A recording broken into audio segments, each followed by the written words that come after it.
As we all know, we are in the third phase of this program, which is JavaScript. So that's what we'll continue with until the end of this program. So for today's class, we'll be looking at JavaScript operators, and we'll be getting to know what these operators are and how they serve their different functions in JavaScript. So the content for today's class is very, very straightforward, nothing much. So here we have one major section we'll be looking into, which is JavaScript operators. Now, this section is divided into some subsections, which you can see it begins with what are JavaScript operators. Here we'll get to know what the JavaScript operators really are, like what they actually do. And then after that, we'll also be seeing the types of JavaScript operators. So as you can see on the screen, these operators are actually divided into categories. And the first category we have here is the arithmetic operator. I'm sure this particular one, some of us are conversant with it already. It's not something new, it's something we already know. So this also applies to JavaScript also. Next, we have the assignment operator, which we'll be getting to know about in today's class. We also have the logical operators also. And after the logical operators, we have the comparison operator, and we also have the bitwise operators. So basically, we have five categories of operators in JavaScript. And for these five categories, we'll be looking at their syntax and a very brief example. Now, because of for the sake of time, we wouldn't be looking at an example of each operator. We'd only just look at one of the operators within each of these categories. But when we get to the second section of today's class, which is where we would have our demo on JavaScript operators, we would then get to, see an actual demo on every operators within each of these groups. So no need to worry about the ones we don't get to see in the example. When we get to the demo for today's class, we'll get to see how each operators work within each of these groups. So without wasting time, we'll begin with JavaScript operators, which is the only topic we have for today's class. So first and foremost, what are JavaScript operators? In JavaScript, operators basically are symbols that are used for performing operations, which could be mathematical, logical, or any other kind of operation on operands. So what this means basically is that these operators are just some basic symbols in JavaScript. Now these symbols are used in terms of performing actual operations, which most times would be mathematical, and then some very few times logical operations, comparison operations, and all the rest. But just know that these particular operations are actually symbols. And then these operations that these operators use, they actually work on what we call operands.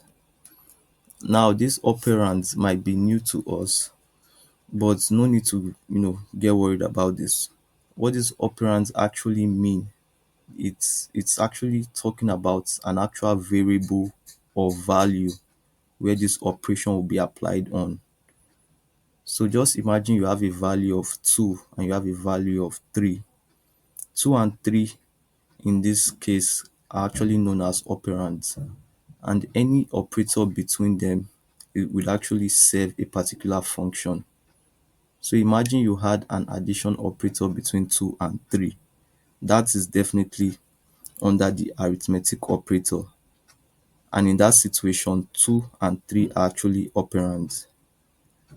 Now, in most cases, you might not have it to be direct values like this.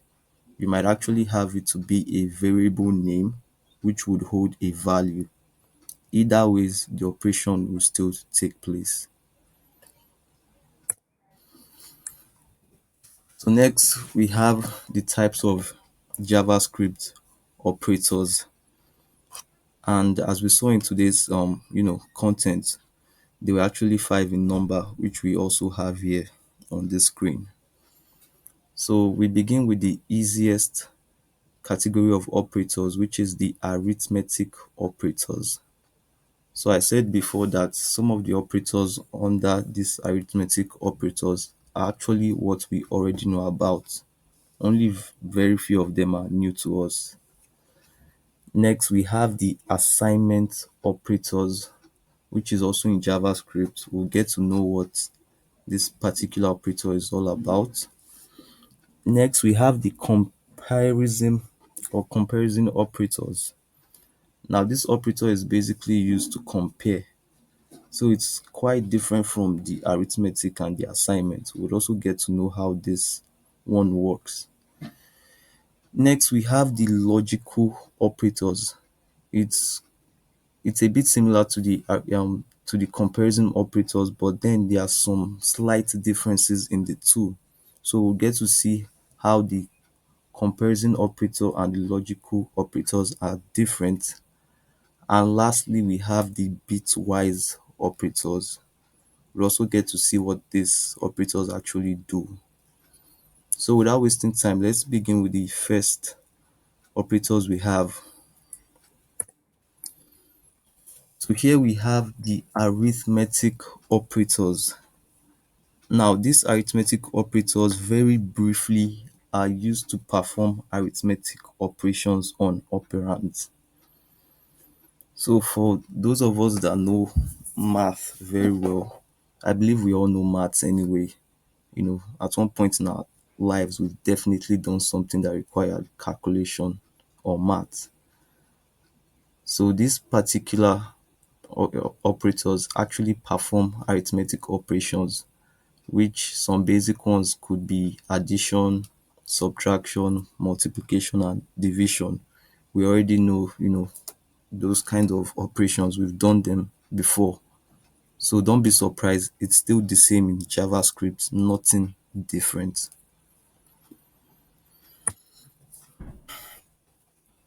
So the operators we have under the arithmetic operators are actually eight in number.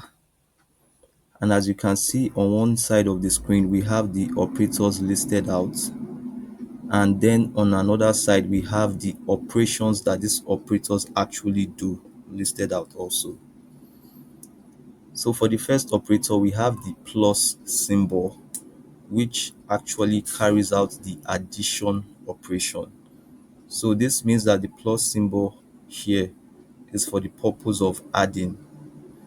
Although if you should put this particular symbol in between two strings, it would actually change to concatenation and not addition. We've I believe we've already, seen how that plays out when we talked about string variables. Yeah, we already saw that.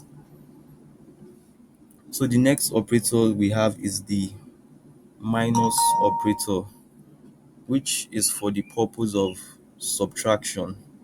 So here the minus symbol actually carries out the subtraction operation, which could be between two values or between two variables that hold values.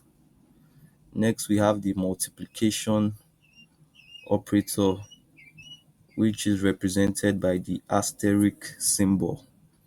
So remember now, the multiplication operator isn't an X sign or letter X, it's just the asterisk symbol. You can find that on your keyboard if you look through it well. And the asterisk symbol here is for multiplication operation. Next, we have the backslash symbol, which represents the division operation. So the backslash here is for dividing. So after that, we have the double asterisk symbol, and here this particular one is for exponentation. Some of us might know that to be, raised to the power of something. So that's what this particular symbol actually does, the double asterisk symbol. It's for exponentation operation. Next, we have the percentage symbol. Now, this particular one might be very, very new to us. And so this percentage symbol is actually it actually carries out the modulus operation. So what this modulus operation actually represents is for instance, just imagine you divide 5 by 2. Of course, that will give you 2 remainder 1. So the modulus here actually represents the remainder of a particular division. So that's what the percentage operator actually does in JavaScript. And so lastly, we have the last two operators, the double plus and the double minus, which we already saw when we learned about loops. The double plus actually represents increment operation, which would actually increment a particular variable or value by 1. And then for the double minus symbol, which is for decrement operation, that would actually reduce a value or a variable holding a value by 1. So we'll get to be, practicing all these operators on JavaScript when we get to the demo section. So here we have a very, very brief syntax of the arithmetic operators. And as you can see here, the syntax could be in two forms. Now, from the plus symbol to where we have the modulus sign, they actually make use of the first syntax we have, which has the left operand on one side, then the particular operator in the middle, and also the right operand on the other end. So this particular syntax actually works for all arithmetic operators except the increment and decrement. So this basically means that the increment and decrement operations or symbol actually make use of this second syntax we have here, which has the left operand with operator and no right operand at all. So what this means is that the plus sign, the minus, the asterisk, the backslash, the double asterisk, and the modulus symbol, they all require two operands to work. But for the increment and decrement, they only require just one operand. And that's why we have this particular syntax here. So just a very, very brief explanation again. The plus, the minus, the asterisk, the backslash, the modulus, and the double asterisk make use of the left operand operator, then right operand. That's this first syntax here. But then for the increment and decrement, they only make use of the second syntax we have here. That's why if you remember from our loop program that we had, you would have this to be like x plus plus or x minus minus. You only need one operand and not the two of them. So here is a very, very brief example of the arithmetic operators being used. And for this example, I made use of the addition operator, that's the plus symbol. So we begin this example by declaring a variable name of num1.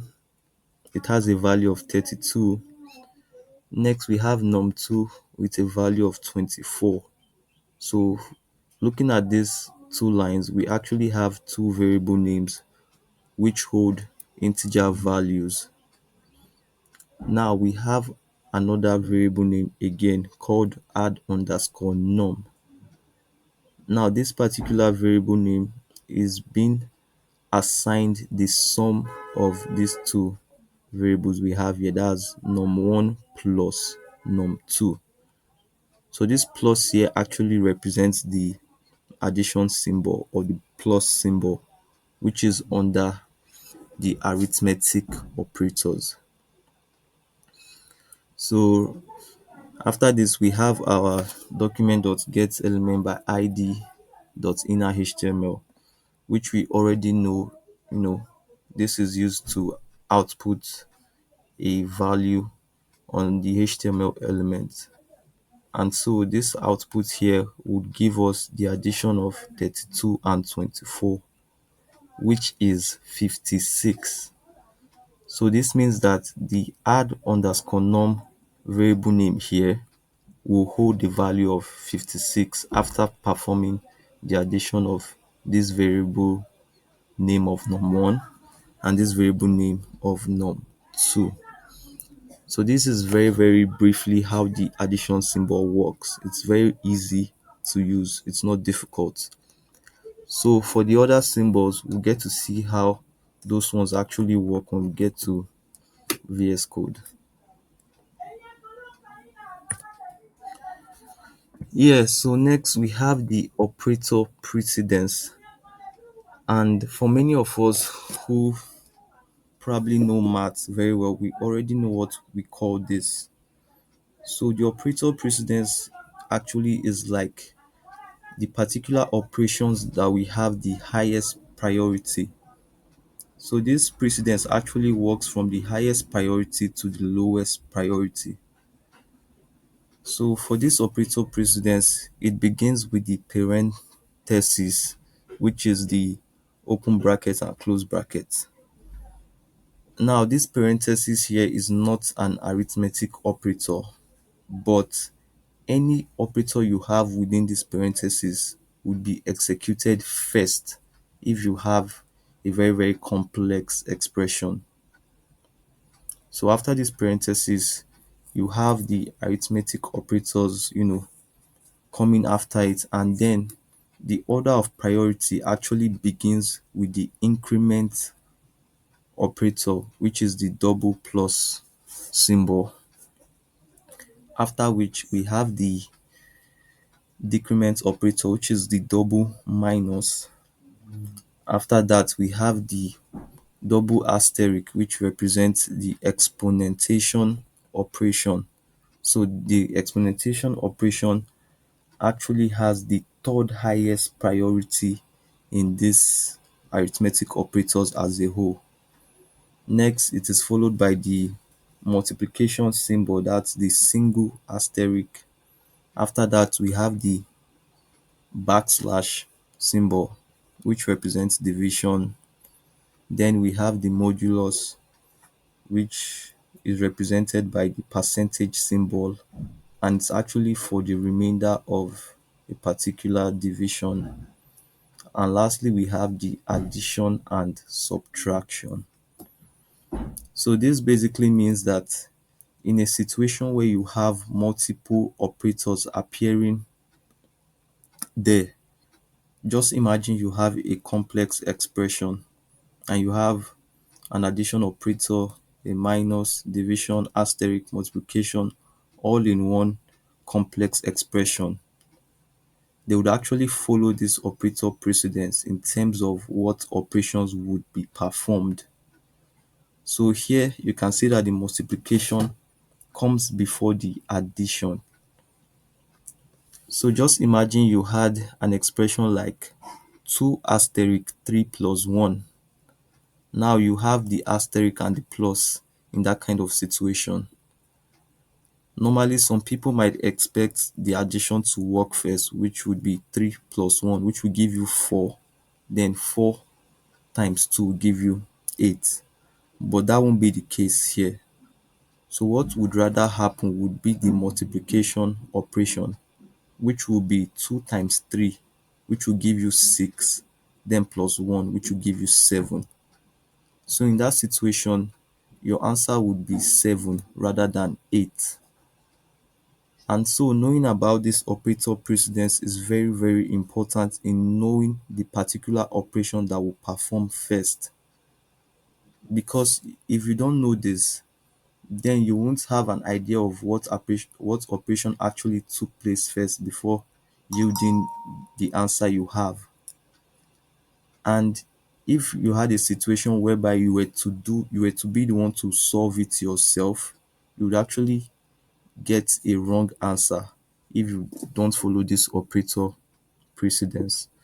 So it's why this operator precedence is very, very important to know about. Now, before we leave this page, one thing I want you guys to note is the fact that this operator precedence we have here is only for arithmetic operators. So this actually means that on a larger scale, there's actually a kind of operator precedence for the entire operators we have in JavaScript, everything, including the comparison operators, the logical operators, the bitwise operators. There is a particular one that has everything there. But for the sake of simplicity, we only have the operator precedence for arithmetic operators only. So this that you guys are seeing on the screen is only for arithmetic operators and not any other operators again. So enough with the arithmetic operators. Let's move on to the next operators we have. And here we have the assignment operators. Now, these assignment operators are used for assigning values to JavaScript variables. So already we are conversant with one of these operators, and that is the equals to sign. We've already made use of that when we talked about variables. When you declare a variable and you initialize it, you actually assign a value to that variable. And the only way you can assign a value to that variable is through an assignment operator. So as at that time when we did variables, we made use of the equals to sign, which is under these assignment operators that we are talking about now. Now, something to note here is the fact that some of these assignment operators, they include an arithmetic operator also. So this means that you could actually have an operator like plus equals to, minus equals to, asterisk equals to. So in that kind of situation, the arithmetic operator would actually be performed first before the assignment operator, which is the equals to sign. So let's just get to see what these assignment operators actually look like. Yeah, so here we have the assignment operators. And if you look closely, you would notice that aside from the very first operator we have, which is just assignment, the rest of them have an arithmetic operator with it. So without wasting time, the equals to sign actually represents the assignment operation. So this means that this particular symbol is for assigning something to another thing. Now, most times you would assign a string to a variable name, or you would assign a value to a variable name. And it doesn't just work with variable names, even, you know, constant name, object name, some of these identifier names require these assignment operators to actually hold a particular value. So that's what the assignment operator actually does here. So next we have the addition assignment operator, which is represented by the plus and the equals to symbol. Now, this is very, very easy to understand. This particular operator would actually perform the operation of addition before assigning a value to the variable there. So it's also the same with the subtraction assignment operator, which would perform the subtraction operation first. Then after that, it assigns the result to a particular variable. So likewise, we have that to be the same for multiplication assignment operator, division assignment operator, exponentiation assignment operator, and modulus assignment operator. So very briefly, each of these arithmetic operations will be performed first. Then after they are performed, the assignment operation here will take place. So this means that aside from the very first operator we have here, which is the equals to sign, which only has one operation taking place here, the rest of them have two operations taking place. So you have one operation from the arithmetic operator and you have another operation from the assignment operator. So that's how these particular assignment operators actually work. So here we have the syntax for the assignment operator, and very briefly you can see how easy the syntax looks. So you have two operands here, the left operand and the right operand. And in between this operand, we have our assignment operator here, which is represented by just operator. So very briefly, we have an example here, and for this example, I made use of the addition assignment operator. So this particular example is also, similar to the example we had in the arithmetic operator. And here we have our variable name of num1 to hold the value of 32. We also have num2 to hold the value of 24. Now, if you notice very well, num2 actually has the value of 24. But on the next line, we have num2 again. And then we have the plus equals to symbol, which represents addition assignment operator. And the right operand for this entire expression is num1. So here num2 is the left operand, num1 is the right operand. And the plus and equals to is the operator separating the two of them. Now, what this particular expression would do is that it's going to add the value of num2 to num1, but whatever the total is, the total is actually going to be stored in num2 again. So I know this might look very might be a little difficult to understand, but then it's very simple.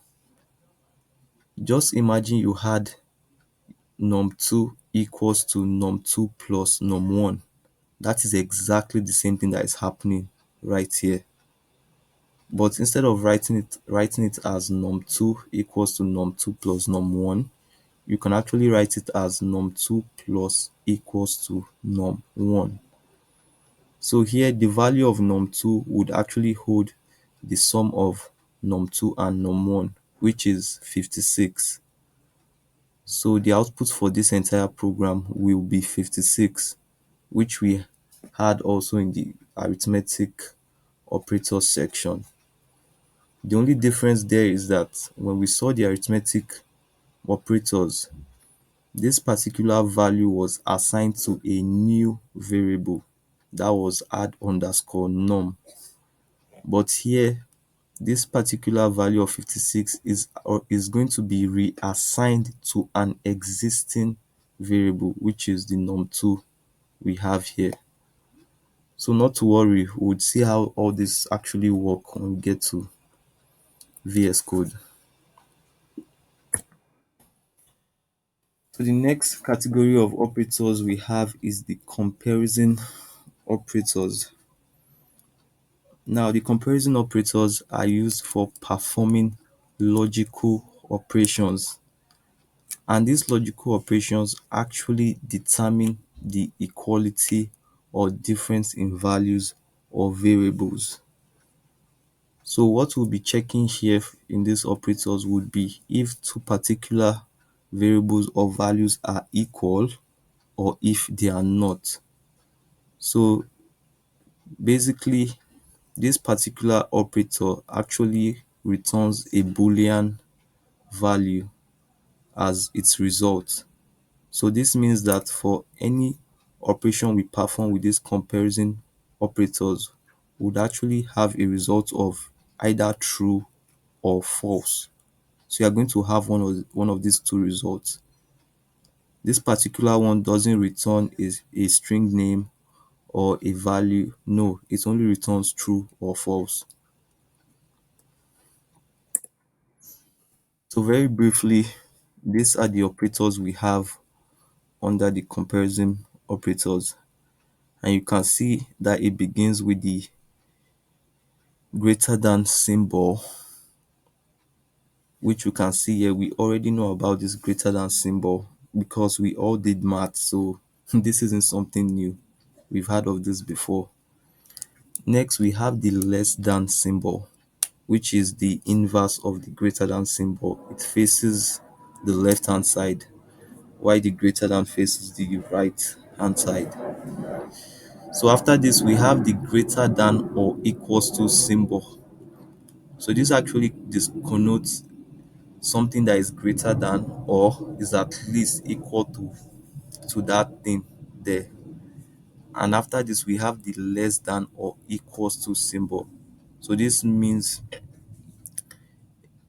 a particular variable or value being lesser than something, or they could actually be the same. Either ways, it will give you the Boolean value of true. Next, we have the double equals to symbol. So I know this particular one is quite new to everybody here. As for the greater than, less than, greater than or equals to, less than or equals to, we've definitely heard about this once upon a time when learning about math, either in college or primary, secondary school. We've definitely heard about this one. But this particular double equals to we have here, it actually represents the equal to operator. So this equal to operator would actually measure two particular values or variables, and it would check if these values and variables are equal. And when I mean equal, I don't mean equal in terms of the data type they hold. I mean equal in terms of the actual values they represent. And also we have the exclamation mark with equals to, which represents not equal to, or is it punctuation? I don't know, forgotten it. But anyway, you have this symbol here and you have the equal to sign. So this particular one represents not equal to. So if you were to use this to compare two values together and they were not equal, you would actually have the Boolean value of true being printed out on the screen. So for the last two operators, we have the triple equals to. Now this one actually represents if two operands are equal values and are of equal data types.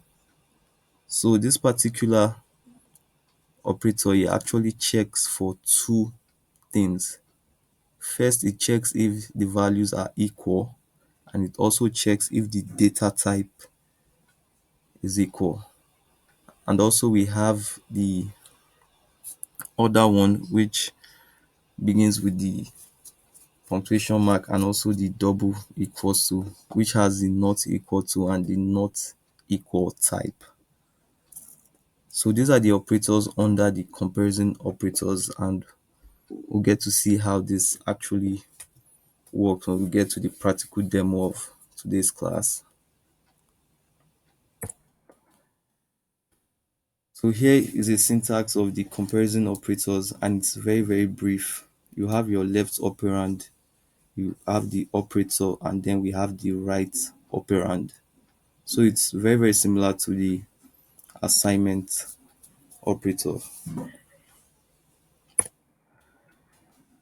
And so for this example, it's very, very brief. We have the same variable names of num1 and num2, which holds integer values of 32 and 24. And so here we have another variable name of num3. Now this num3 would actually hold the result of this particular operation. So for this operation, we are actually checking if num1 is greater than num2. So behind the scenes, this actually means is 32 greater than 24. Now, if this were to be true, the value that the num3 would hold would be the true Boolean value. But peradventure this was not true, the num3 here would hold the Boolean false value. So that's how easy the comparison operators are, and we'll get to see everything later on. So next we have the logical operators. Now these operators are used for performing logical operations between two or more conditions. So like I said before we started, you know, the whole operators class, I said that the logical operators are quite similar to the comparison operators. But the difference here is that it actually checks for two conditions, two or more conditions. And these two or more conditions most times actually represent comparison operations. So we'll get to see how that actually looks like in the example we have under this section. So for the logical operations, very, very briefly, we have them to be, these three operators. And so the first one actually has the double and symbol, which represents the logical and operation. The next has the double, I don't know, should I call it horizontal or vertical line? It's like two of them, and the two of them actually represent the logical or operator. And next we have the punctuation mark, which represents the logical not operator. Honestly, I kind of don't know if that's a punctuation mark, but just know that this particular symbol represents the logical not operation. So before we go from here, I understand that these particular operators might, in fact, they are new to everybody here, except you already knew about programming before. These particular ones are new to all of us, but no need to worry, we would actually see how these operators actually work. Although for some computer science gurus, they already know about these operators even before, we get to seeing how they actually work. So no problem about that. But then I would still do a practical demo on these operators too. So here we have the syntax for the logical operators, and you can see that the syntax appears to be in two forms. So for the first syntax, we have them to be within a bracket or parenthesis symbol. And within this parenthesis symbol, we have the condition 1 and the condition 2. Now, between this condition 1 and 2, we have our logical operator between them. So this means that the logical operator is going to be in between the first condition we have and also the second condition. And so this particular syntax only applies to the and the or operations. By that I mean the and here and the or here. These first two actually make use of this particular syntax here. But this second syntax here is used by the last operator, which is the logical not operator.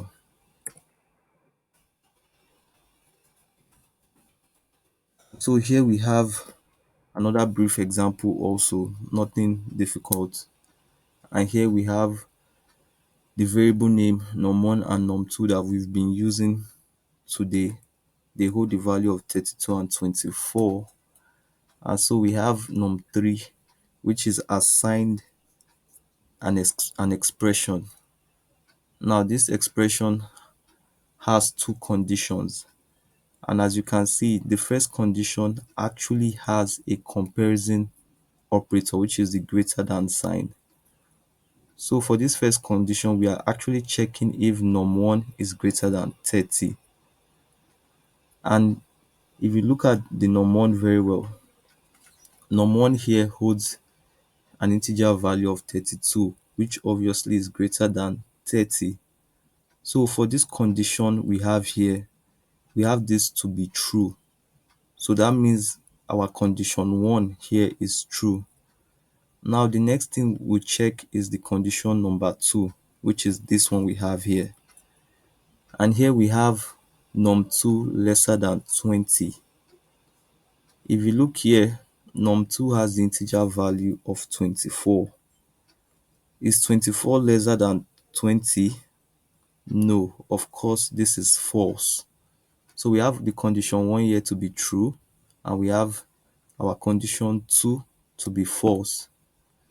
Now this particular symbol we have here is a logical AND symbol, and this particular symbol would also give you a boolean value depending on the two conditions.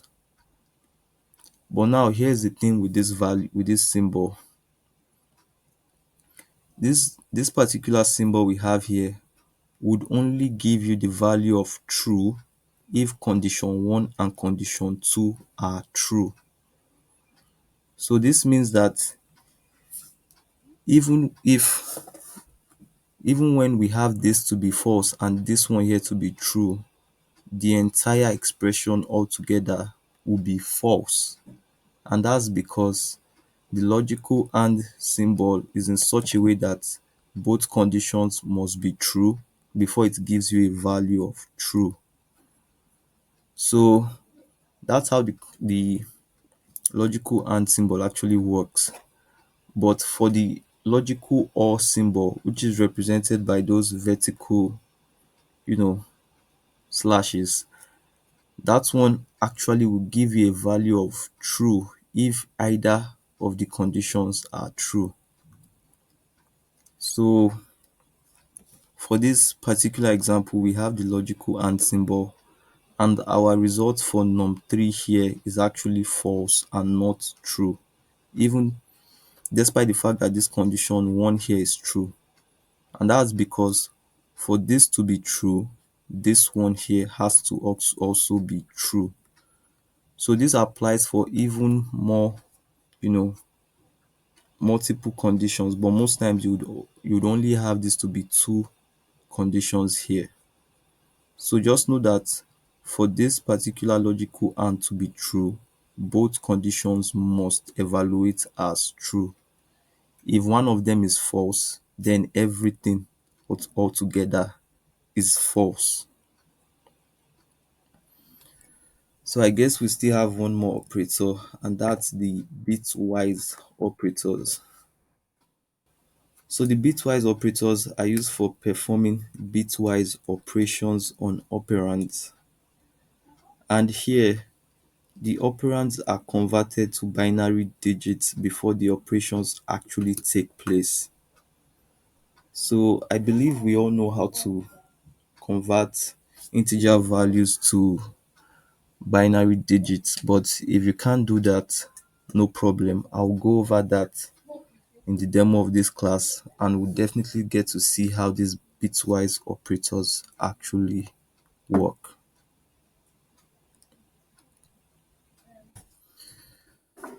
So here we have some of the bitwise operators in JavaScript.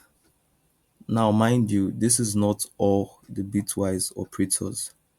I guess there are like 7 in number, but this particular 4 operators are the easiest ones to begin with. You know, they are the easiest. So for simplicity, I just decided to go with these 4. So for the first operator, we have the and symbol. And remember, this and symbol is very, very similar to the logical and operator, but here is just a single and symbol that we have. And the and symbol here represents the bitwise and operation. Also, we have a single vertical line, and this one represents the bitwise or operation or operator. We also have the arrow that is going, towards the top, and that represents the bitwise XOR operator. Okay, should I call it XOR? Okay, I'll just say the bitwise XOR operation or operator. And lastly, we have this wavy symbol, and this particular one represents the bitwise not operator or operation, since they are the same. Now, I know this particular category of operator is very, very new to everyone here, but trust me when I say this, each of these operators are actually very, very simple. Every one of them, from the arithmetic to the assignment to the comparison to the logical and to these bitwise operators, they're actually very, very simple. So I'm going to try my possible best to break this down in a way that you would actually understand how each of these symbols actually work. So here we have the syntax for the bitwise operators, and it's in two forms. The very first syntax, which we've seen in some other operators before, actually applies to the bitwise and or and the XOR operators. So this means that the first syntax we have applies to these first 3 operators we have here.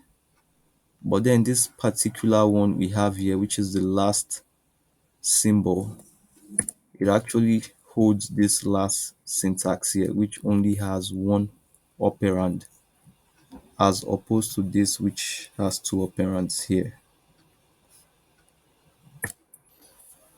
So next we have an example for the bitwise operators. Very, very briefly, still the same example we've been having, num1 holding the value of 32 and num2 holding the value of 24.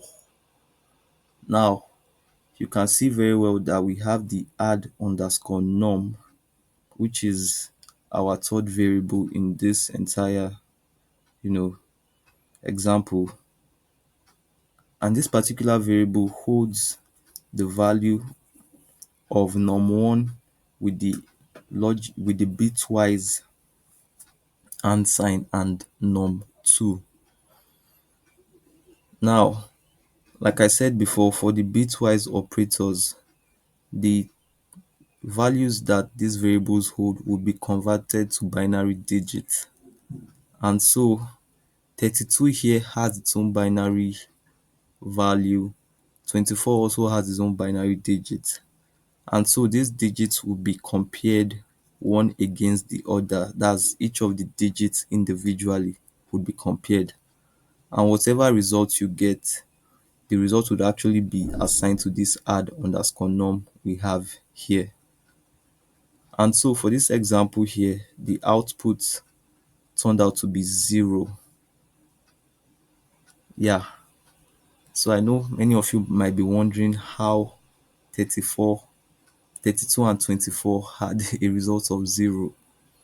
No need to worry about this. Hopefully, we are getting into the demo of today's class. So when we get there, I would explain how this particular output for these two integer values turned out to be this 0 we have here. Yeah, so the moment we've all been waiting for, which is the practical demo on JavaScript operators. So without wasting time, let's get to VS Code and try out every operator we've seen so far.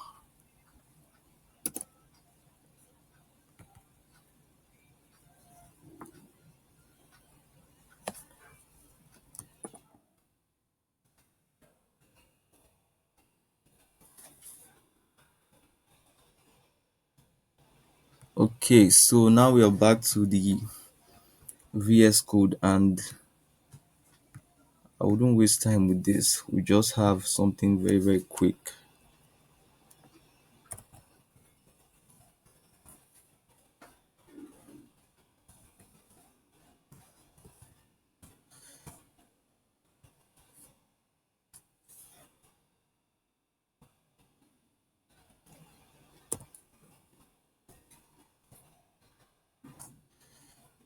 Okay, so we have our HTML now, and we also have our JavaScript file. So the next thing I'll do here is to reference the JavaScript file with this HTML.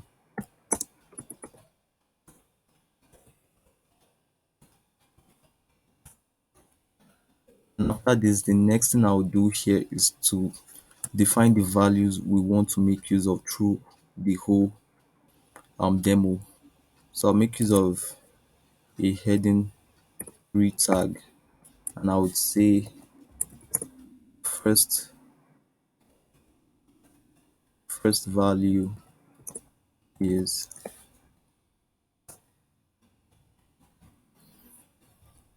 first value should actually be, let's just give it a first value of 15.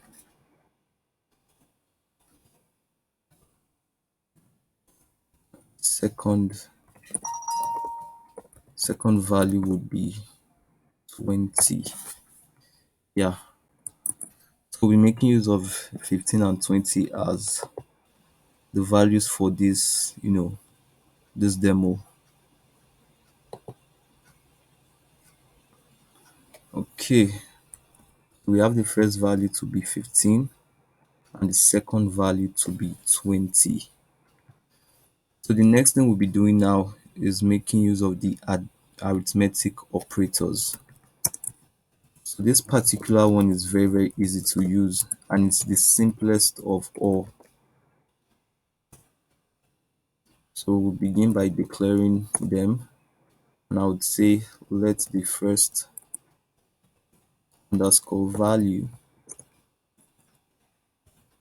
be equal to 15. So we have our first variable name and the value it holds, and then go with the next value,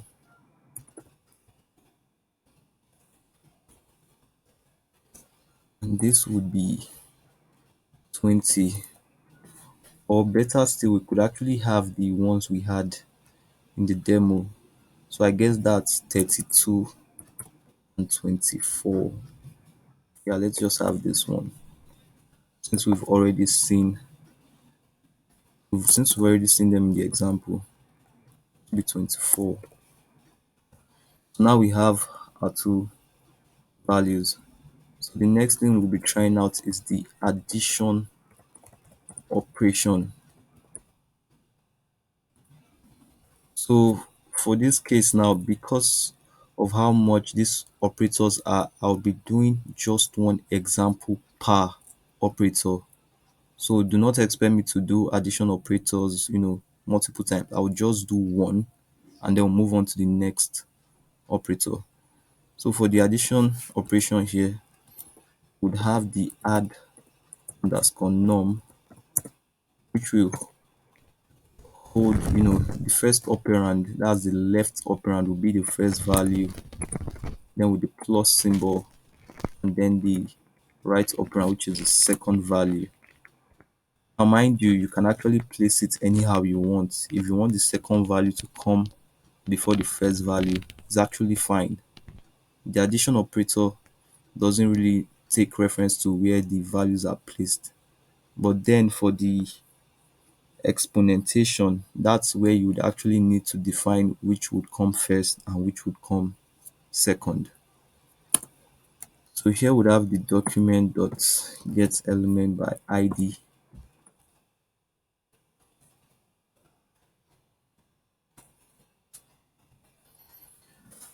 Okay, so we don't have our id name yet, and I'll create that right here.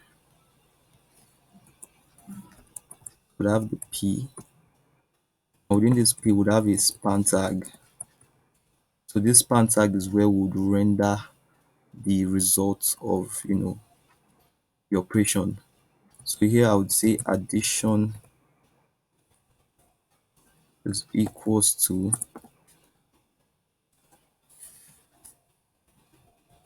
let me see if that actually renders.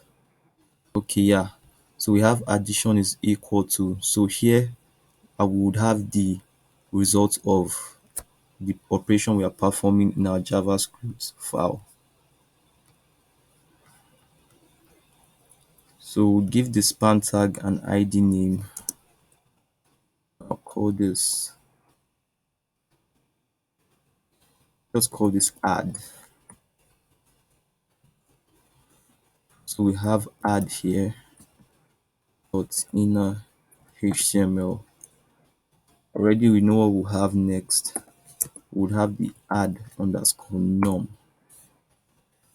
And so if I save this one, should actually have the addition of these two variables on the screen. So you can see that the addition of 32 and 24 gives us 56. So very briefly, this is how the addition operator or the plus symbol actually works. So next we'll be seeing the subtraction operation.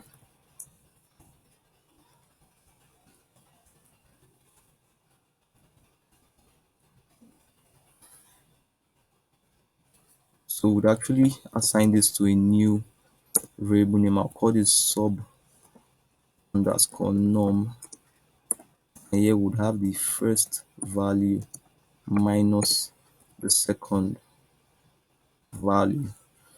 So here you would actually get the result for 32 minus 24. So for this, I'll just copy this out,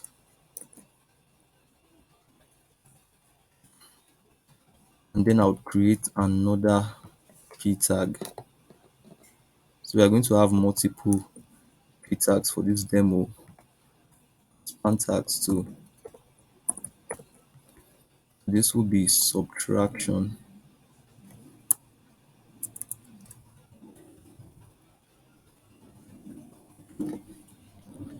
Here would have multiplication. We also have division. We'll begin quickly with the very basic ones under the arithmetic operators. This will be sub. Here would have mul, mul. That's actually the ID I'm using. Here I would have this to be div. Here.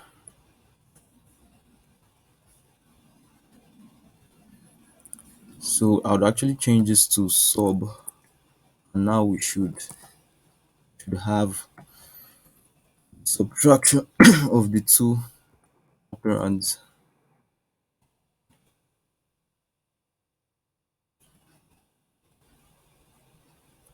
Okay, so we have the result here to be 8. So 32 minus 24 will actually give us an integer value of 8. So next is the multiplication and division. Here is for the multiply. multiplication operation.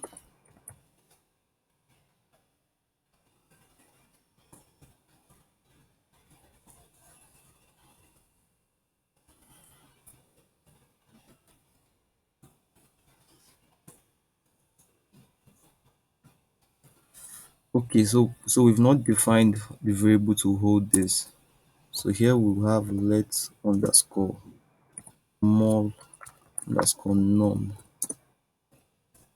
This will be first value. Remember, for multiplication, we make use of the asterisk, single asterisk.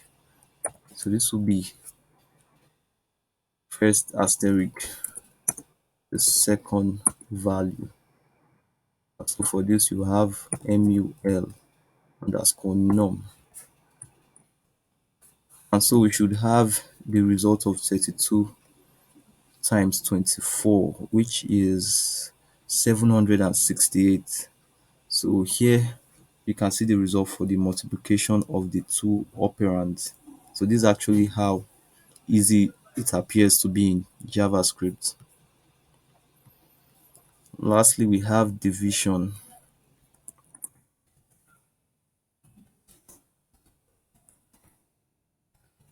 This is the last of the basic operators under the arithmetic operators. We also have the would also assign this to div underscore num, and this would be first value backslash second value. Would have a document get element by id, and here would have a div. I think we have an id name called div dot inner html, and this would hold the value of div underscore num. So looking at this, we should have a float value, since their division would definitely yield a remainder. Yeah, so this is 1.33333. I guess this 0.33333 goes till infinity anyway, but in JavaScript it actually stops after, after a number of digits after the decimal. So this is addition, subtraction, multiplication, and division. Very, very briefly, I hope we all are understanding this.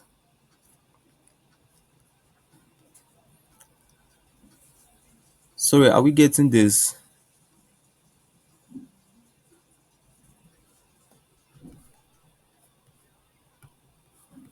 Okay. Yeah. Okay, thank you. So we'll be moving on to the next. Yes. Yeah, okay. So now we'll be having the next set of operations under the arithmetic operator, and we'll begin with the exponentation.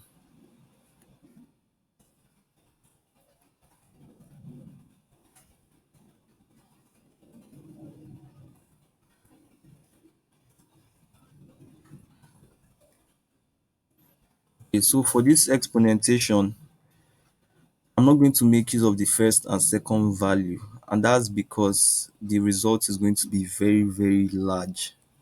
So I think for this, I would actually create a new one. X here will be equals to 3, and we'll have y to be equals to 2. So we'll have another variable name of z, and this will be equals to x double asterisk y. So this is very, very equal to saying 3 raised to power 2, or x raised to power of y. Yeah. So after we have this, we have our document dot get element by id. I'm not sure. Okay, I don't have an id for this, so I'll copy this out again. Here we would have this to be exponentation. Okay, I think this one is modulus. The next one is increment and decrement.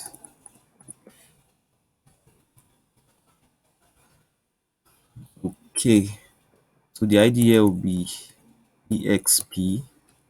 ID for this will be mod. For this will be inc. I'm actually using an ID name starting with the first three letters of the operation we are performing. So this will be BEC.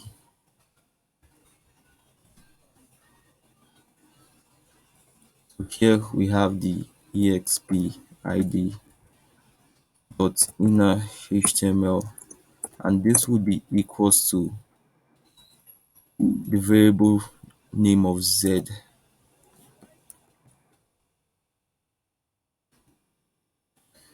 So you can see here the result of the exponentation between 3 raised to power 2 or 3 double asterisk 2 is actually 9. So the exponentation is also equal to saying 3 raised to power 2. So peradventure I change this y here to 3, should have this to be 3 raised to power of 3, and that's actually 27. Yeah, so we have this to be 27 here. So the next thing I'll be doing, I'll be changing this back to 2. So this means I would have 9 to be the result for this. So the next thing I'll be doing here, will be talking about the next one, which is the modulus operation. So I said this modulus here actually represents the remainder of a particular division. So for the sake of this one, we would be going back to using the first and the second value, or we could also make use of the x and y since we already have that here. So I'll just assign a new variable name mod underscore num, and here we would have x modulus y. So what this will do is that it's going to perform a division between the two operands, but after this division it would return the remainder. We have the document dot get element by id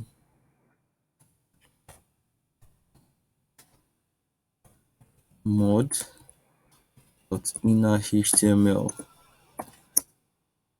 and this will hold the mod underscore num. And so 3 divided by 2 before we go will actually give you one remainder 1. So we should have 1 to be the result of this. And yeah, our modulus here is 1. So let's assume I change this to 5. Okay, this should still give us 1 all the same. The result of this would be 2 remainder 1, so we should still have 1. And for the exponentation we have 25 now, which is 5 double asterisk 2, and we have a modulus of 1. So lastly we have the increment and decrement, which is very simple. And like I said before, for the increment and decrement you only need just one operand. So what I'm going to do here, I'll create a variable name. This will be inc underscore num, and this would have an increment of x, that will be x plus plus.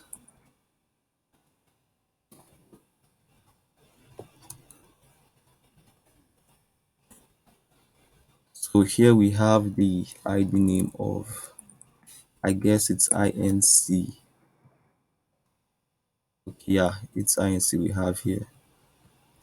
So here we'll be printing out the inc underscore num. And so our value for x here is 5, but this inc underscore num should actually have a value of 6, because like I said before, the increment operator increases the value by 1. Okay, so we still have 5, which is very surprising.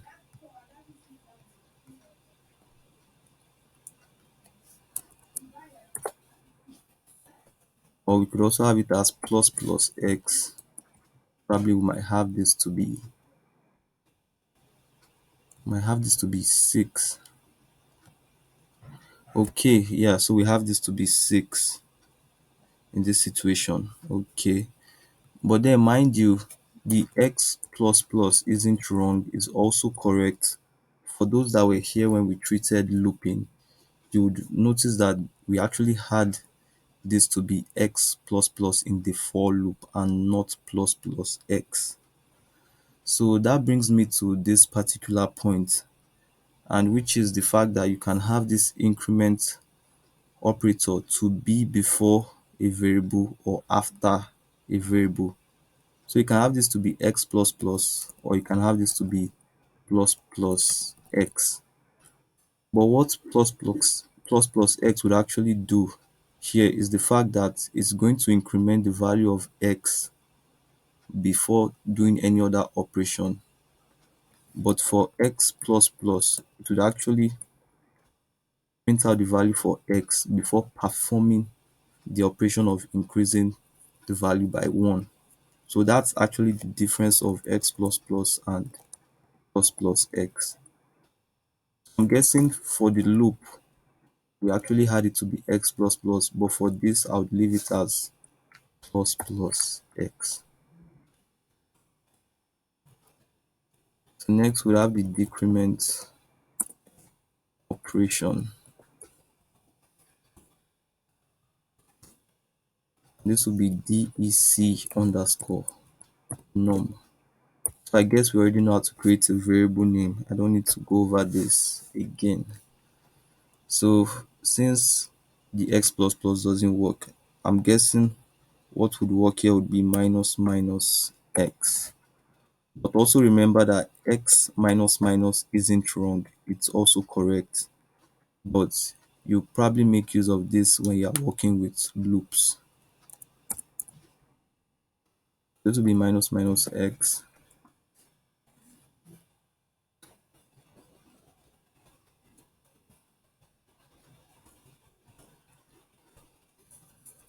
Here would have the name of dec, and then would have dec underscore num. Okay, let's just use y since we've made use of the x. So this will be minus minus y. So the result of this should be 1, since we already have y to hold an integer value of 2. You would actually decrement the value by 1. So that's like saying 2 minus 1. So we should have this to be 1 on the browser. Yeah, and so we have the decrement here to be 1. So the increment here is for the x value, the decrement here is for the y value. So this is how the addition operators actually work very, very briefly. You can see how simple it is. It isn't anything difficult. So the next operation we'll be looking at, or operators, are the assignment operators.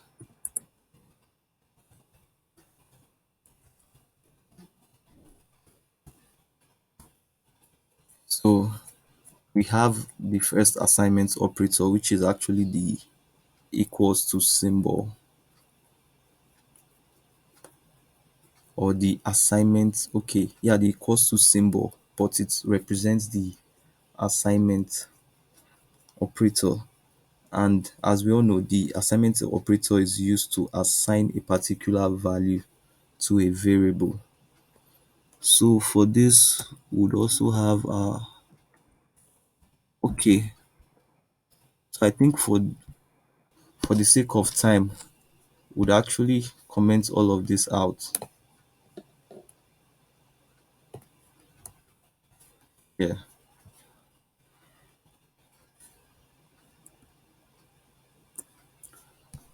So now we have this to be assignments.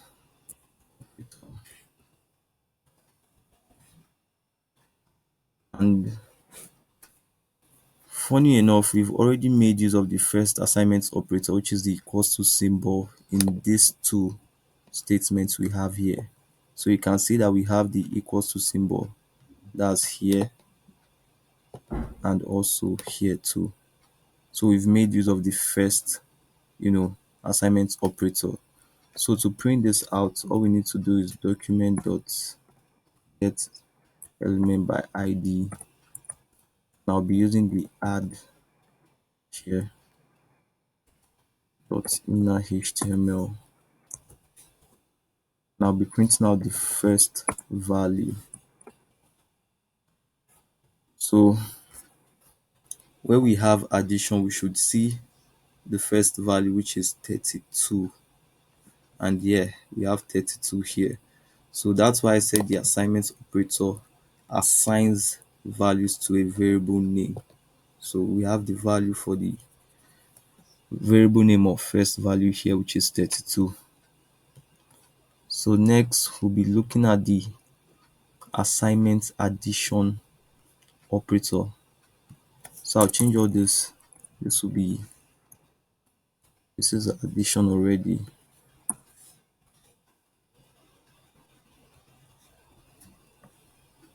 So I'll change this to as add to be assignment underscore sub.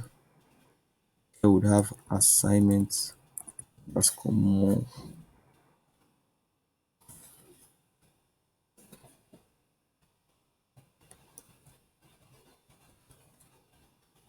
This will be assignment operation for the first value.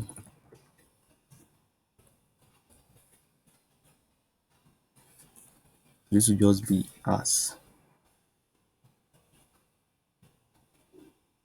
So I would have as two.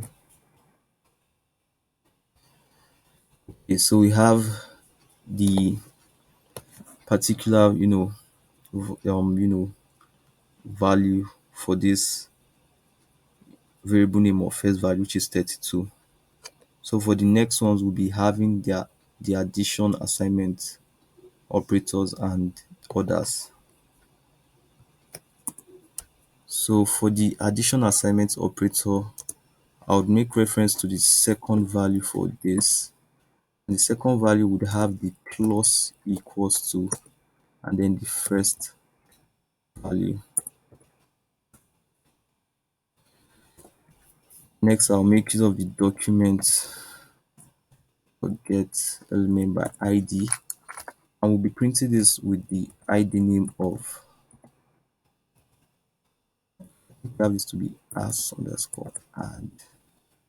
Yeah, but inner HTML equal to the second value. So like I said before, this particular line we have here is actually equivalent to saying something like this. Just imagine saying second underscore value equals to second value plus first value. So this particular statement we have here is equivalent to this that we have here. But instead of writing this long, syntax, you could actually just use the plus equals to symbol. You Okay, let me just leave that there. And so now we should have the addition of the first and the second value stored in the second value. And you can see for this we have 56. So you can see that we've not done anything wrong.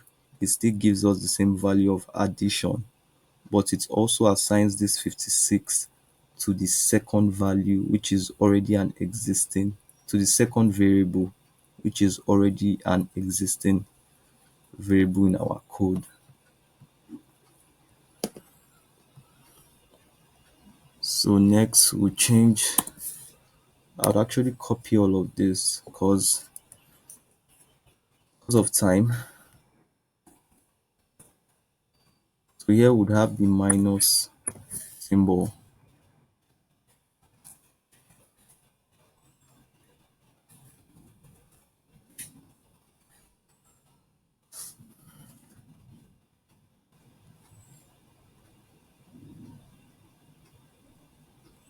So I'll call the second value 1. We don't want to have the same, variable names being repeated.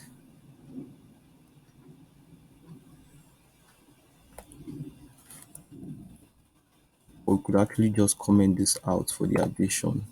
So for this, we'd only have the subtraction assignment operation actually taking place.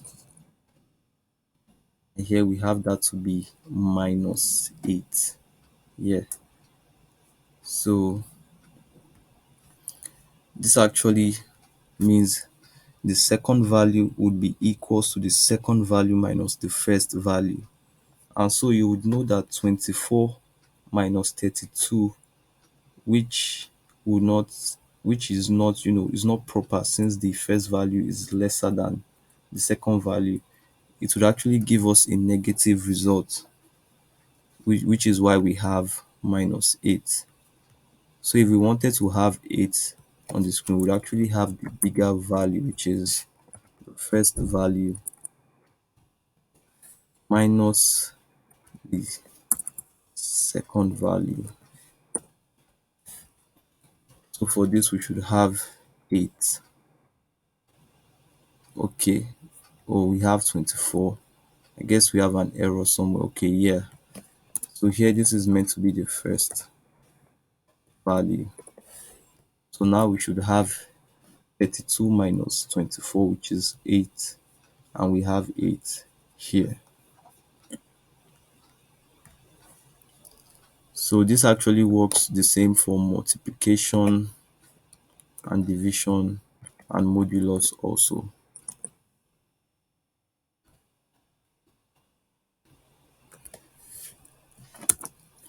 So for this, we'd have this to be asterisk, which is the multiplication assignment operator. So I'll comment this out.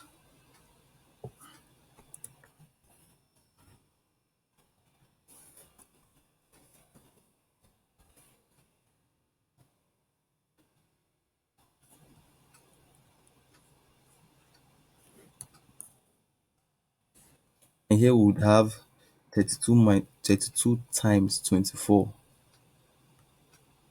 That will give us 768. So you can see that the arithmetic operations are being performed first. Then after they've been performed, the result is then assigned to the variable name on the left hand side, which is this first value we have here.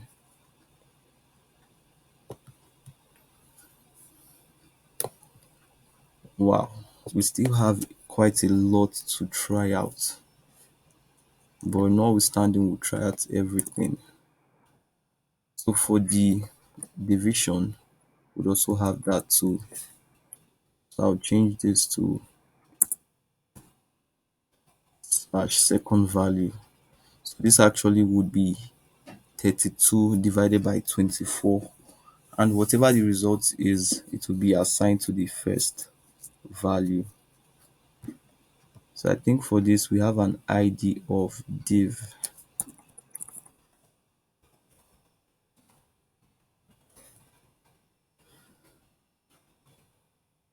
Okay, and you can see here we have the same results we had before. Division here is 1.33333, which goes till infinity.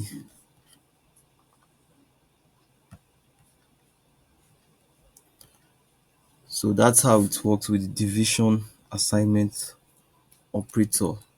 Now the next will be the modulus assignment operator. And so for this one, you would have 32 divided by 24. But then, like I said before, the modulus operator here will return the remainder. So I'm guessing the ID for this is mod.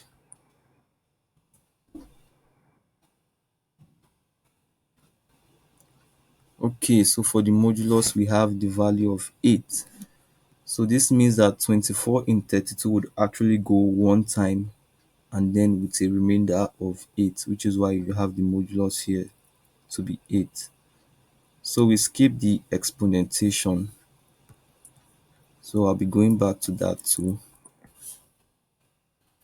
But for the exponentation here, we would actually have a very, very large value. So I'll just copy some codes we have before.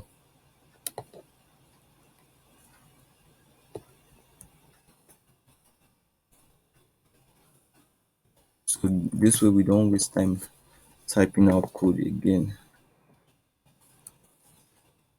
So here we have x having the value of 5 and y having the value of 2. So for the value of x here would be double asterisk equals to y. And so this would be x equals to x double asterisk y. And so the value assigned to x here should be 25.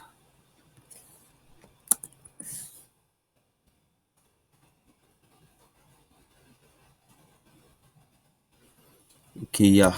So here we have exponentation equals to 25. So you can see that the assignment and the arithmetic are not really different. The only difference here is that after the arithmetic operation performs, it assigns the result to whatever variable is on the left hand side.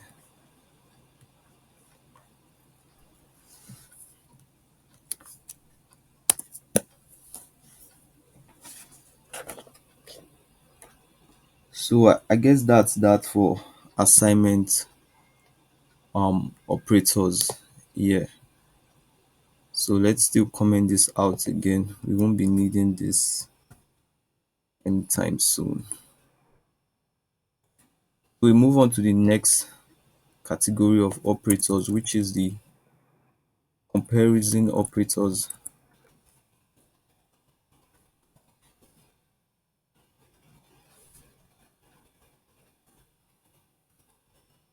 And so for this, we'll begin with the greater than symbol. So like I said before, this particular group of operators would only return true or false as its actual values. So we don't need all this anymore. The addition, we don't need any of this again. Or I could probably call this greater than.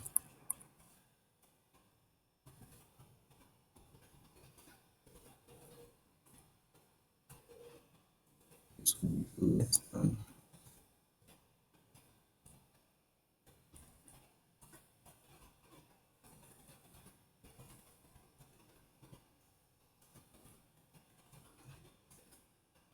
or equal to.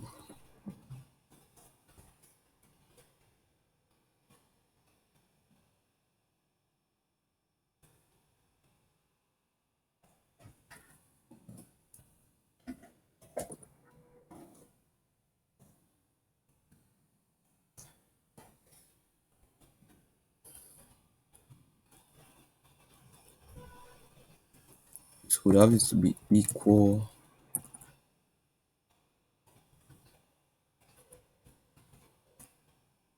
This would be not equal.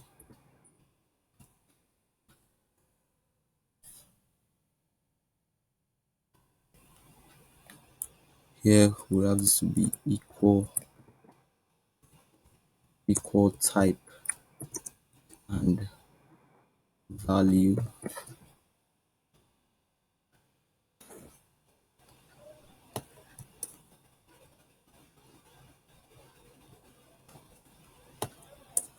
And here this would be not equal type and value. So we'll begin with the greater than symbol. And for this, I would have a new variable name. I'll just call this $var. And here I would say the first value greater than the second value. Now remember that if this is true, we actually have the value of true to be on the screen.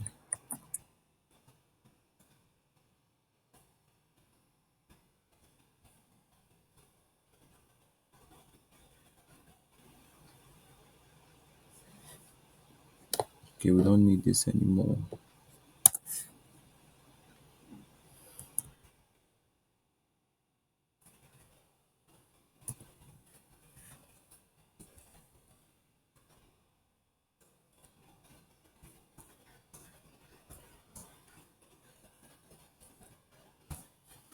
Okay, so if I save this now, we have the value of true to be on the screen, and that's because 32 is greater than 24.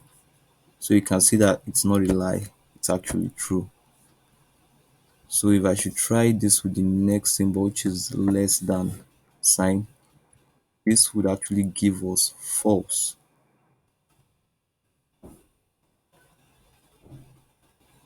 And you can see the greater than here, instead of having true, it rather has the false value.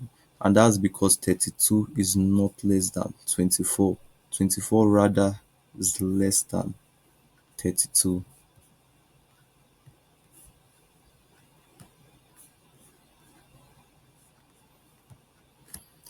So the next thing we'll be seeing is the greater than or equals to. So this will be greater than and this will be equal to. Okay, so from the looks of this, we don't really need all this we have here. Probably just comment all of this. Now call this comparison operation.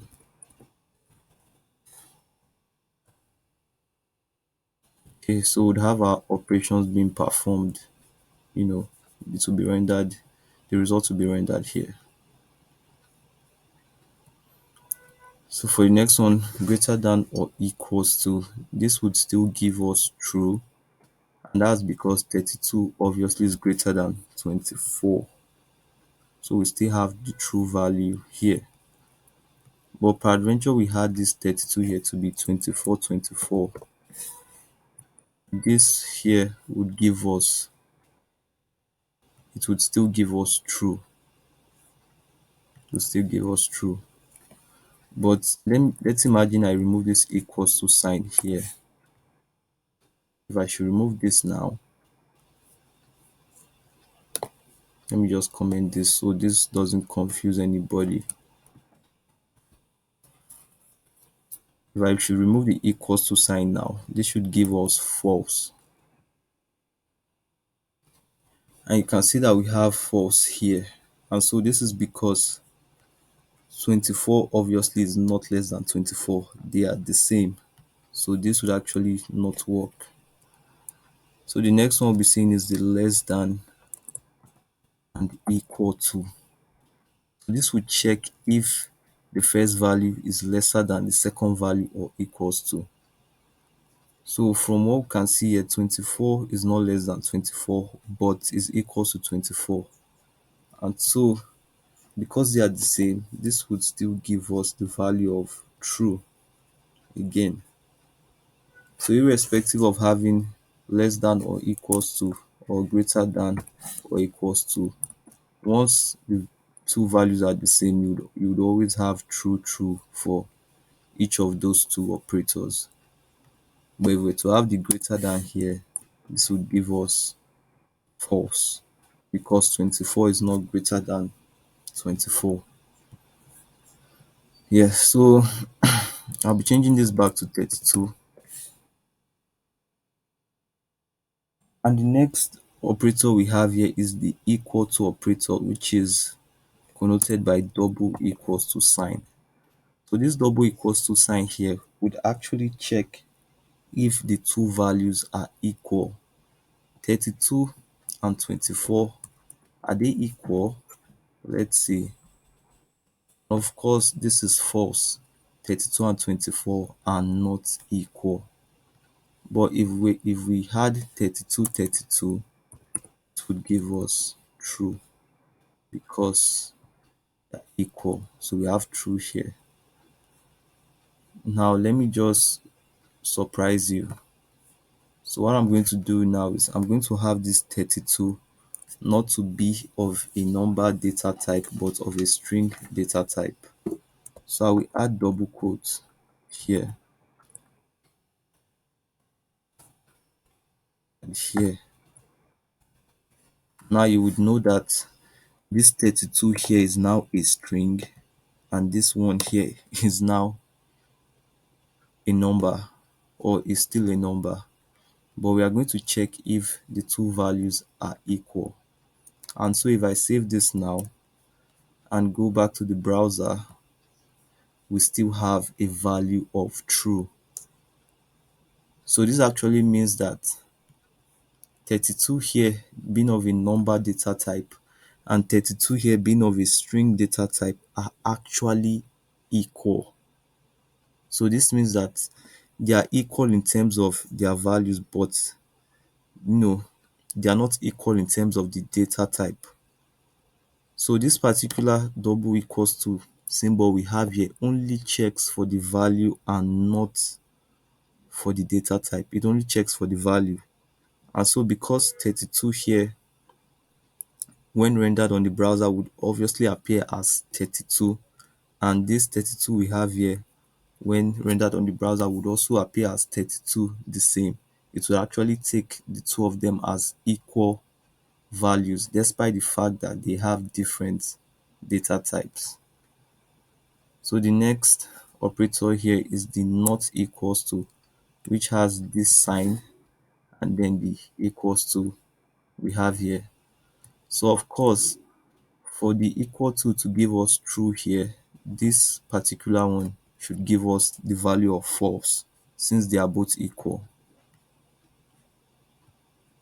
Yeah, and so we have the value of false here. Now lastly, we have the triple equals to symbol, which is this. And this particular one will check if they are of equal values and equal data types. So you should expect that this should give us false because despite the fact that the two values are the same, the first value here is of a number data type. That's the integer, is an integer value under the number type, and this is of a string type. So this particular one should return false rather than true.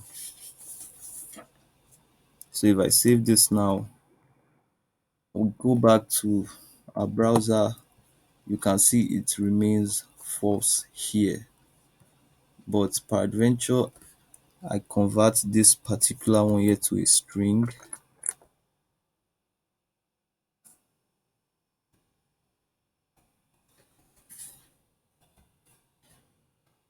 This will actually give us true.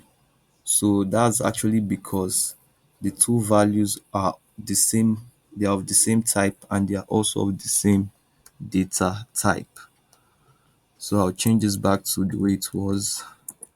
Next, we'll be seeing the very last operator here, which is the not equal to and not equal type.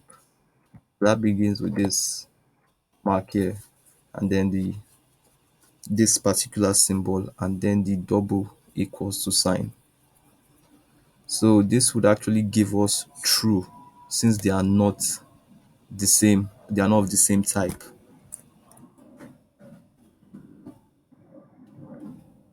Yeah, so for this we have true here, which is correct. So if I should change this now to a string type, I should have this to be false, which obviously is what we have here. So you can see how it actually plays out. So I guess that's that for the comparison operators.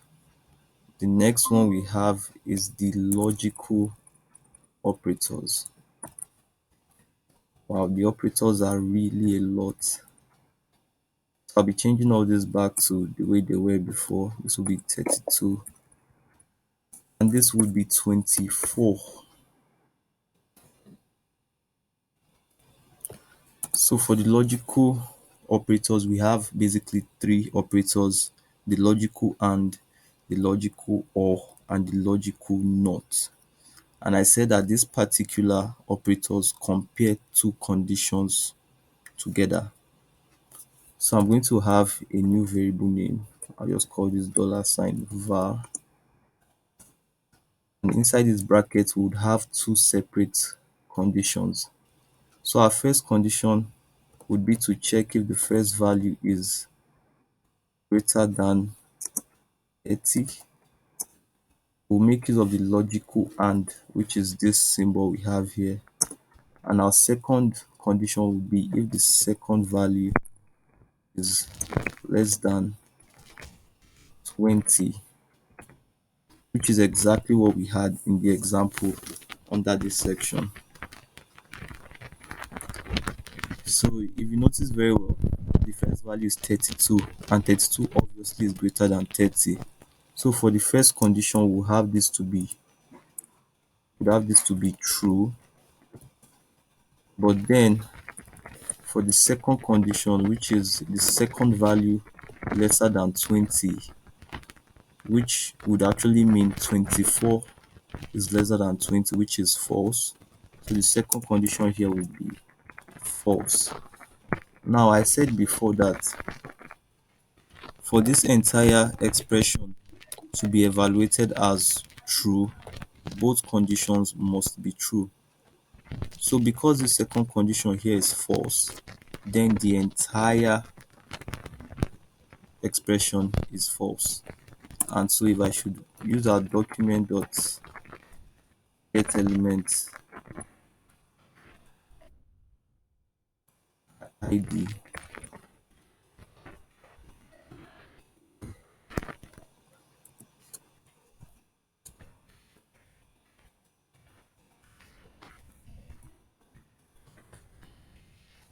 inner html, have the $sign var, and so this should give us the value of false. So you can see here we have the value of false. And just to go over it again, I said before that if one of the condition is true and the other is false, then the entire expression would be taken as false. So for this to be true, both of them must be true. So for that to be the case, I'll change this less than symbol to greater than. And now we should have the value of this to be true. So you can see that we have this to be true here. Okay, I'm going to change this to logical.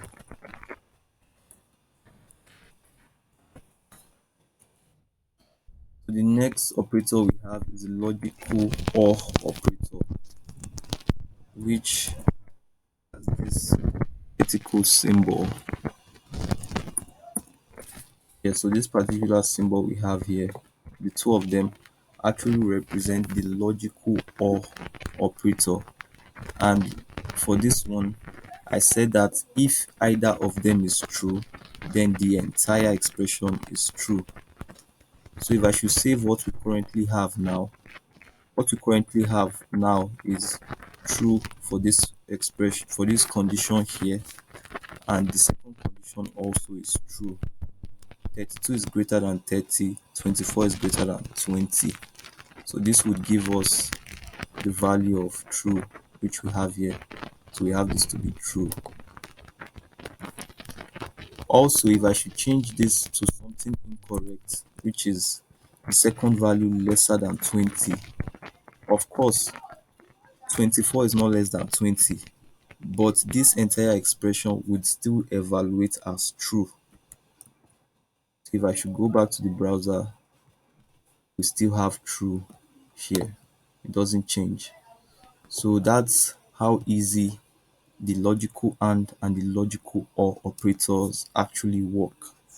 So the logical and would only evaluate an expression to be true if the two conditions strictly are true. But the logical or just requires just one to be true. Even if the other one is false, it would evaluate the entire expression to be true. So the last one we have is the logical not. And the logical not would obviously give us the opposite of what we evaluated for. So what this means is that we're going to have this particular sign here. Okay, no, would actually leave this to be this way, but I'm going to add the logical symbol here, which is the symbol. So what this symbol is going to do is that whatever the results that we have for whatever is the result for this entire expression here, it would give us the opposite of the result. So before I save this, let's go back and check what we have for this expression. And we have this to be true here. So that means this entire expression here is true. So now the moment I add the logical not symbol, which is this, and I save this now, we should have false on the screen. And you can see we have false. So the logical not actually connotes the opposite of a particular evaluation when you use that symbol. So let me change this now. I'll change this to the and. So 2 obviously is greater than 30, and also 24 is not less than 20. So this should give us false. Okay, yes. So we have this to be false now. But now if I should add the logical not outside this entire expression, this would now give us true, which is the opposite of the entire evaluation for this expression. So now we have this to be true instead of false. So that's that for logical operators. So lastly, we have the bitwise operators. Okay, so I said for the bitwise operators, it would actually need to convert each of the integer values to binary digits. So converting 32 and 24 to binary digits is very, very easy. So you basically just divide 32 by 2. If you should divide 32 by 2, you would actually have a result of 16 with a remainder of 0. Then if you divide 16 by 2, forget about the errors we are having here. Obviously, I'm just trying to use this to explain how you can convert each of these values to binary digits. So 16 divided by 2 would give you 8 with a remainder of 0. Then you go with 8 divided by 2, and this would give you 4 with a remainder of 0. Then you go 4 divided by 2. This would obviously give you 2 with a remainder 0, then lastly 2 divided by 2. And this would give you 1 with a remainder of 0. Now, because you still have 1 here, then go with 1 divided by 2. Obviously, this is not possible. So you have the result here to be 0 with a remainder of 1. So for the binary digits of the integer value of 32, you begin counting all the remainders from the bottom to the top. So counting from the bottom to the top, the binary digit of 32 would be equals to 1000000. So this right here is the binary digit for the value of 32. That's the binary digit for 32. So I'm going to comment this out and I would attach this somewhere. I just put it somewhere here. So I'll call this binary digit. So next we'll be getting the binary digit for 24. So it's still the same process. And the reason why we are dividing by 2 and not any other number is because binary digits actually represent base 2, and the digits we have under the base 2 you know system is actually just zeros and ones. Some people call it bits, some call it binary. Whichever one is okay for you, they are both correct. So the base 2 represents binary or bits, and these bits are either of the values of zeros or ones. So that's why you have the entire result here to be either 1 or 0 for the integer value of 32. So next we have 24. You convert 24 to its own binary digit. And to do that, we'd also divide it by base 2. So 24 divided by 2 would give us 12 with a remainder of 0. 12 divided by 2 would give us 6 with a remainder of 0 also. So now 6 divided by 2 would give us 3 with a remainder of 0. Now 3 divided by 2, this would give us an actual remainder. That's like, you know, a whole number. So for this, we would have this to be 1 with a remainder of 1. And so since the last value here is 1, we would have 1 divided by 2, and this is not possible. So this will be 0 with a remainder of 1. So like I said before, to get the binary digits of the particular integer value, you would count all the remainders from the bottom to the top. So this would be equals to 11000.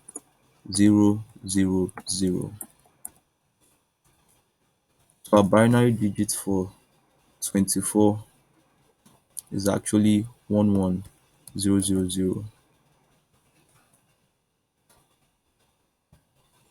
So this is how the binary digits look like in a nutshell. Very, very easy to understand.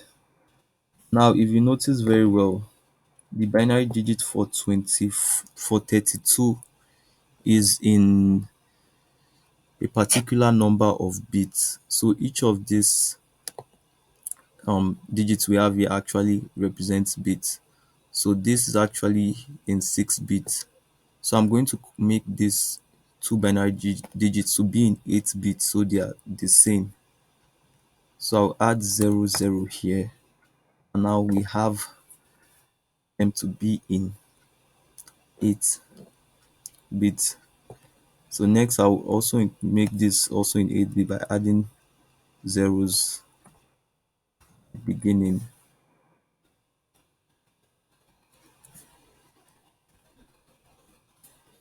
Okay, so now both of them are actually equal. So under the bitwise operator, the first thing we'll be looking at is the bitwise AND operator.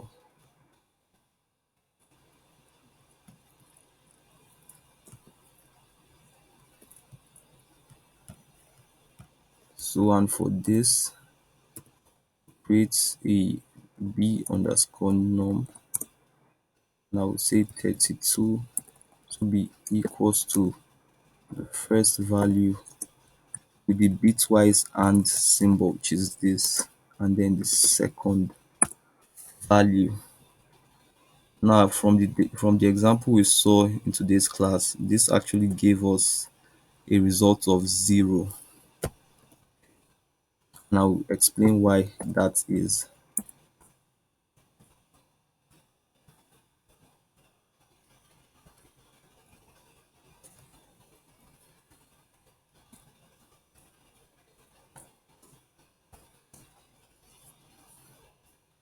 Yes, to be b underscore num.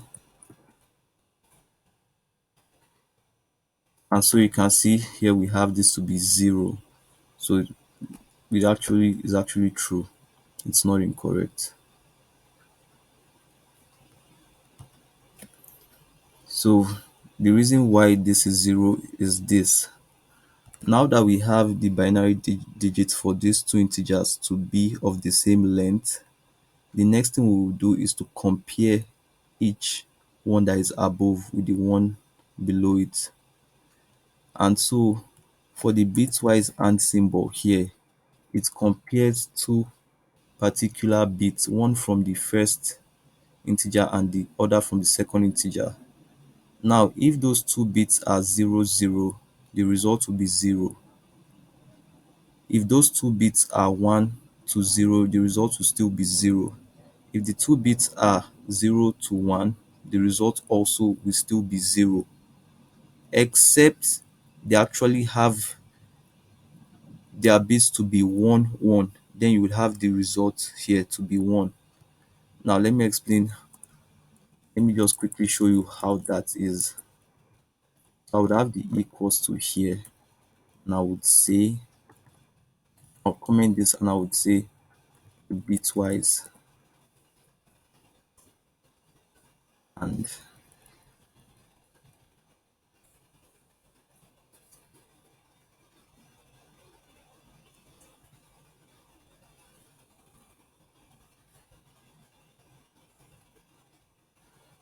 so we compare the first two bits from each of these, set of bits. So you can see the one on top here is 0. The one below it is also 0. Now, because of this particular bitwise AND symbol, it will compare these two, and because both are 0, the result here would also be 0. Now it will compare the next two, 0 here, 0 here. Both are 0, this would also give you 0. It will compare the next two again. Now this is 1 and this is 0 below it. Now by normal mathematics, you would expect that this should be 1, but no, it's not going to be 1. It's also going to be 0. So the bitwise AND here is like the logical AND operator, whereby both of them must actually be true for the whole thing to evaluate as true. Because under the bits here, the value of 1 represents true and the value of 0 represents false. That is how it is in programming, but let's not dive into that.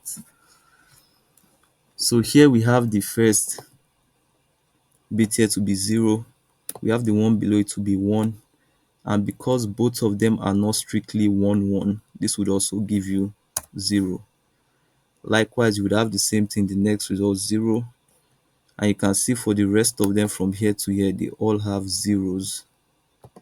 That's this 3 and this 3. So you'd have this to be 0, 0, 0, 0. So that's the reason why you have the result here to be